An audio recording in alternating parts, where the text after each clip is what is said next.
What's going on, guys? Some of you guys in the past have asked me for a wireless leverless controller, and I think I finally got the product for you guys. Let's talk about it.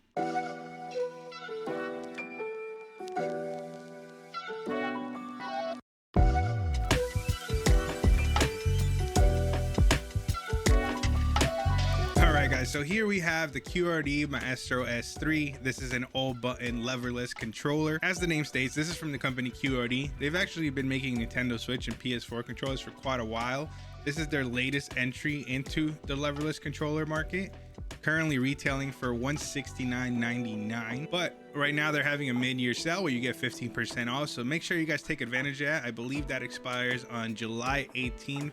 All you have to do is enter mid-year sale at checkout and you'll get 15% off. Let's talk about what makes this device stand out compared to the others. Now, as you guys can see here, this device is on without any cables whatsoever. So let me tell you guys how that works. Now, if you're on PC or on a laptop, you're going to need Bluetooth functionality. If not, you're going to have to get one of those small USB dongles that gives you Bluetooth on your device. Now, to pair the device, you're just going to have to hold down the Q and share buttons on the device itself, and it should start searching. Once you search for the device, all you got to find is the one that says wireless controller. As you can see, I hope you guys can see it on the screen there. It's a little bit small, but it just say wireless controller, and you are pretty much set to go. As you can see, we are fully wireless, and I'm able to move the character. Input delay or anything like that is pretty much nowhere to be found. Now, you can mess around with the latency of the device itself. It actually has 5 latency modes, starting from highest to lowest. The wording did confuse me a little bit, so I actually just ended up leaving it on the automatic, and the device itself will adjust itself to the device it's connected to and provide you with the least amount of input delay. Now, honestly, on automatic, I haven't felt any input delay like I was saying, but I mean, you can experiment and see which one you guys like yourself.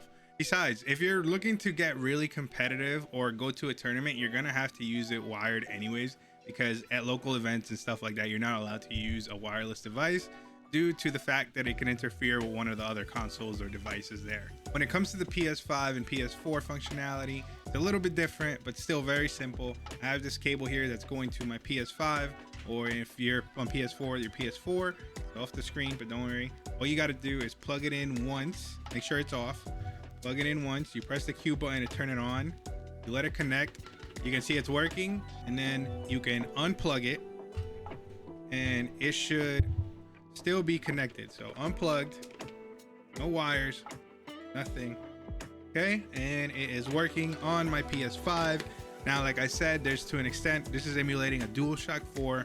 So if you want to play Tekken 8 or PS5 only games, you are going to have to still use a Brook converter or a Magix converter to use it. However, we're gonna go here into Street Fighter 6. This is the PS4 version. As you can see, Luke is moving around when I move him. Okay, jump. Okay, so everything is working. You do have to use the PS4 versions of games. If you're on PS4, then it doesn't matter. You just use the controller normally. Otherwise, you need the converter. And same thing when it comes to Xbox Series X and X, you need the converter for it. This device has every button you will need for a PlayStation 4 or PS5, the share button, the options button. On top of that, it has a touchpad as well, and you can see that it works perfectly fine. So it's really cool, especially for PS4 owners. I mean, look at the new Marvel vs. Capcom collection. It's coming out on PS4, not even on PS5. So this device would be great for that. On top of that, this device also comes with full RGB support on all the direction and attack buttons. Changing the RGB colors and patterns is very simple. All you got to do is press L3 and R3 for 2 seconds, and it'll just start switching between all the colors that it has.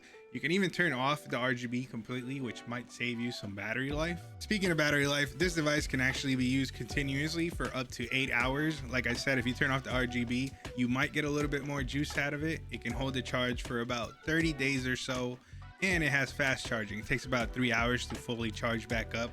But like I said, when you're playing competitive and stuff like that, you're gonna want to use it plugged in, so it'll just gain its charge back. The Master S3 also has a 3.5mm jack input. This so you can plug in some headphones and you can play from your couch, from your bed, without having to disturb anybody. Now, for some reason, if you do want to get inside the device, it's actually very simple. You just remove these rubber caps and you can get to the screws, and the thing will basically come out in 2 pieces. Now, honestly, I don't really recommend opening this device up, because if you are, you're just gonna spend more money installing other things, which I think at that point you just get something else. On top of that, like I said, they're using their own internal board, and the software that they're using is also custom. You know, I'm not really sure if it's a custom version of the GP 2040 software, but I wouldn't really go around messing inside. If you're trying to switch out the switches, it's actually very simple. All you have to do is remove the actual button cap, and then you can see the switch inside. You can see it's an in-house silver silent switch. They actually teach you how to do this in the manual. This is something that I want to talk to you guys about: the manual and the customer service. This is the last thing we're going to touch on, and I just got to say, this is the best manual I've ever received with one of these devices. It's extremely useful. It teaches you how to do everything: how to change the SOCDs, how to change the RGBs, how to reconnect the device, how to connect the device wirelessly. I'm telling you guys, this is the best manual I've ever received of one of any of these, and we've gone through so many of these devices. The customer experience that I've had with them has been absolutely amazing as well. You know, whenever I had any questions, shout out to Stacy, super responsive. When I asked about the internals, when I asked about the types of switches or anything on a device, they were super quick to respond, to tell me the details that I couldn't find myself. So I am very confident that these people, if you have any issues, will provide you with great customer care. The only thing that would have made this device even better is if it had that little screen that we've seen on other devices, even $50 devices. That little screen tells you what SOCD mode you're on, what input mode you're on. But you know what? Like I said, the manual on this device is extremely well made, and once you set it, it's pretty much a set it and leave it. So I don't think that's really a big negative for this device. With all that being said, as always, I will have links in the description for everything I talked about today. Leave your questions and comments in the comment section down below, and I'll see you guys in the next video. Peace.